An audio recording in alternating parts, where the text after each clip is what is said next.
Hey guys, this is Sean Sandridge and I'm back with a video for the review of Basketball Wives. I believe it's going to be episode 4. I know a new episode is coming on tonight.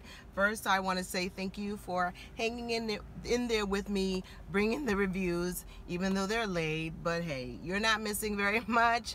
I'm doing the hard work, so you don't have to watch it. So, we're going to talk about the only thing that's being talked about. It looks as though that's going to be dragged out throughout the rest of the season, which bores me, okay? One thing I hate about the reality shows is that if the storyline finishes, we're just going to drag this out because there's nothing else amongst these characters do they have to offer for another storyline. Okay, so we're going to pick up where we left off, which is OG decides to weaponize this issue about Byron not being the biological dad of Thomas, Kristen's husband. And so Evelyn's event is ruined. Okay, so her focus group is ruined, and the other ladies are upset because obviously they did not know that Byron wasn't the daddy, but he is the daddy. Okay. Cece and Byron, they talk about, and then now there's all this aftermath. So Cece and Byron, they're talking about their wedding. They're scheduled to get married July 12th, 2020. And Cece talks about the issue that happened at the event. Byron doesn't think it's a big deal. He's like, he's my son. I raised him since he was a baby. He's my son, no big deal. Cece annoys me because she wants to play dumb to the fact that she gave information that OG could leverage, and knowing that OG and Kristen doesn't have a good relationship. Was it right? No, but when you're amongst friends, do you tell stuff? Yes. The other big thing was, Shawnee was very upset because there were break-ins in the area that she lived in, and Shaquille helped her find another house, and they're moving. So she's excited about that. She's going to be closer to her other kids who have moved out, and so she's very happy. So let's get on to this issue really about OG, Cece, and Kristen. So Tammy decides to play peacemaker, okay? I won't say that there's two teams, but Tammy has a kinship to OG because she is the new girl in the group, and she is the odd person out. Tammy really feels a kinship with her. She knows what it's like to have a bunch of ladies gang up on her. Although Tammy is not necessarily getting all the story, OG is aggressive, and she's like a bull in a china shop. She rubs people the wrong way. OG is the type of person that, first impressions, you probably wouldn't like her, and unless she's really turned you off, you're probably not going to get a chance to know her. I'm going to assume that once you know her, she's probably a very nice person, but her first impressions suck. The other girl, Phoebe, who's a friend of the show, she made a comment about, did you have a gag order to be on the show that you couldn't talk about the relationship? And Phoebe was offended by that. She's like, I'm my own woman. What are you talking about? So this is what I'm talking about, where OG has these first impression fiascos that can really make or break ever getting to know somebody. So Tammy decides she wants to have a brunch and have something out in public where we can air out our differences. Evelyn is really team Kristen and Tammy is team OG. Isn't that odd, right? The two seasoned basketball wives who have been adversaries for most of the show now have drawn themselves to the babies of the basketball wives, and they're adversaries of the show, right? So they're out to lunch, and CeCe is saying that it's not really a family secret. Everybody knows. The family knows, and it's not a family secret. The reason why OG knows is because OG was at dinner over at her house, Byron and CeCe's house, and just through conversation, Byron mentioned it. So, you know, he's the one that mentioned it. He didn't tell her it's a secret, don't say anything, but you know, through dinner conversations, you know, people say things. So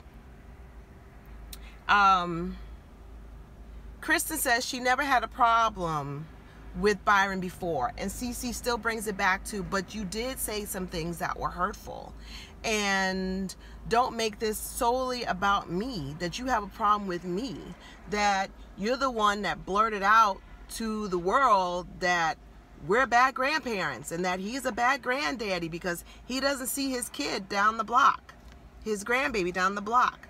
And Byron feels some kind of way about it. Like, if you had a problem, you should have said something to me.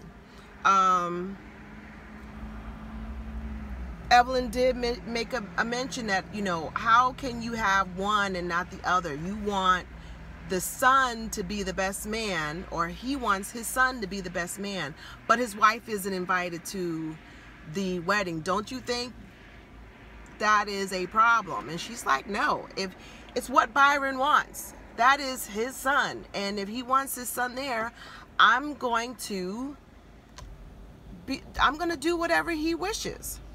So, you know, Malaysia is still very torn and all this stuff, and I think the whole thing is CeCe's like, listen, your issue is your issue. I don't even really think that Kristen and CeCe were really even friends. I think that CeCe was Byron's girlfriend. Kristen saw her and may have done a couple of things together. I don't think they were ever friends, because this should have never been blown up. Nothing should have ever split them apart. I do think that Kristen is young and she has a very narrow-minded idea of what people mean in her life. And here's an example. Malaysia goes to meet with Byron, and because she really wants to get to the bottom of it. And Byron says, listen, I've raised Thomas since he was 1.5 years old.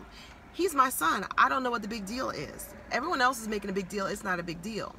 Even though Malaysia thinks that, you know, this information was being weaponized against Kristen. And he's like, that might have been, but I mean, I didn't say it to use to hurt her. And he says this issue about, you know, me being a bad grandparent, it goes both ways. You know, I'm not going to bend over backwards when I try to call them and they can't make my grandchild available to me. I'm not going to do that. And, you know, it's so funny because Kristen is, you know, I'm an older woman, and I'm a woman that's been married for a long time, and I'm looking at maybe a young girl who really hasn't been married, you know, been married maybe under five years, you know, and this is really new and shiny, and she's got a new baby, and she's wrapped up onto this, thinking that this is her whole life, and it is at the time. But you know, you're not curing cancer, you're a wife and a mother, and she wears being a wife as a badge of status. And you know, when you have grandparents who are still young and have their own lives, we're not the grandparents of our grandparents, okay? I have 3 grandchildren, and I'm not the grandma that stays home all day and watches my grandchildren while my kids go to work. I am still a working woman, and I'm still earning a living. And if I'm available, I will invite my grandchildren over. I'm still traveling. I still have a life. And Kristen seems to think that grandparents should just rally around their grandchildren like that is the end all and be all of their lives.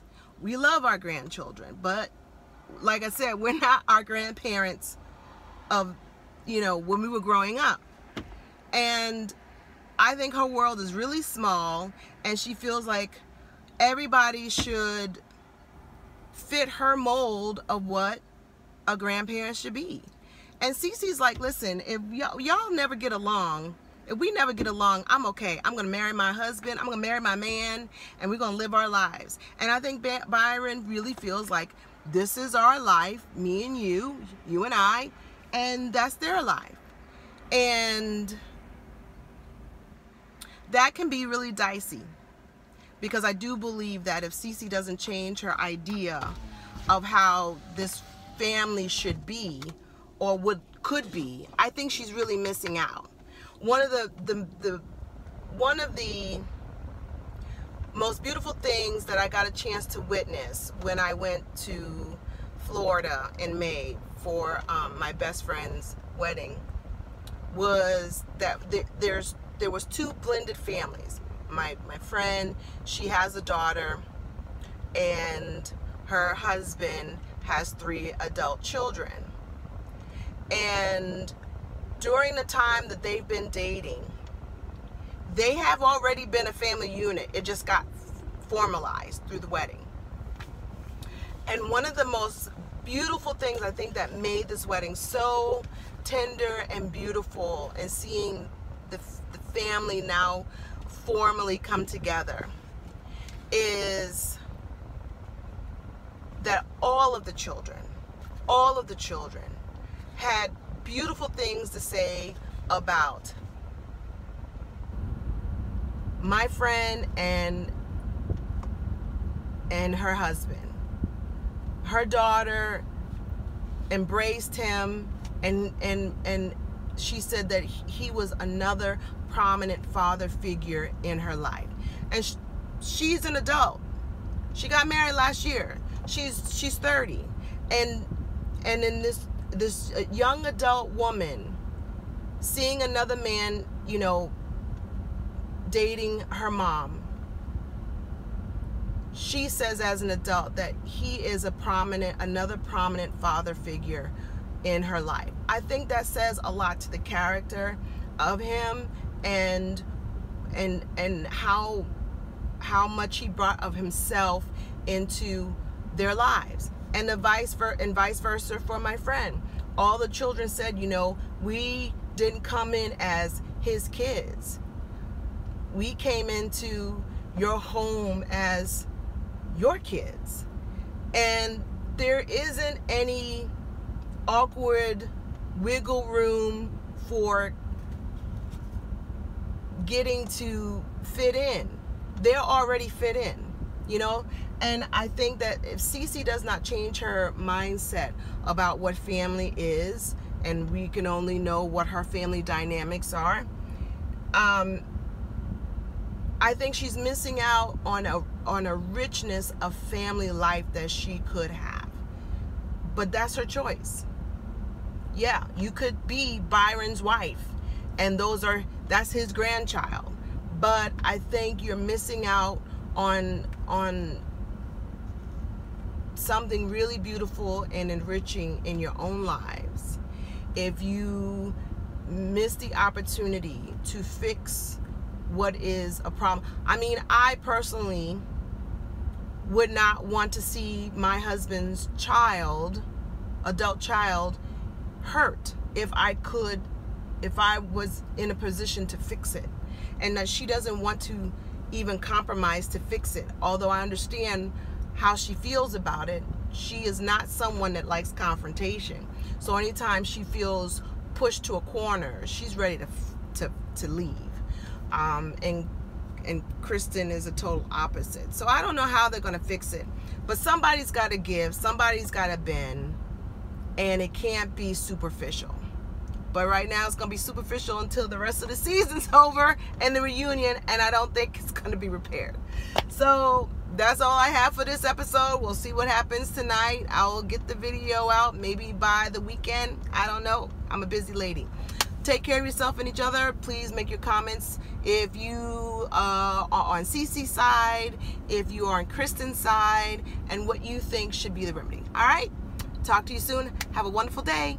Bye.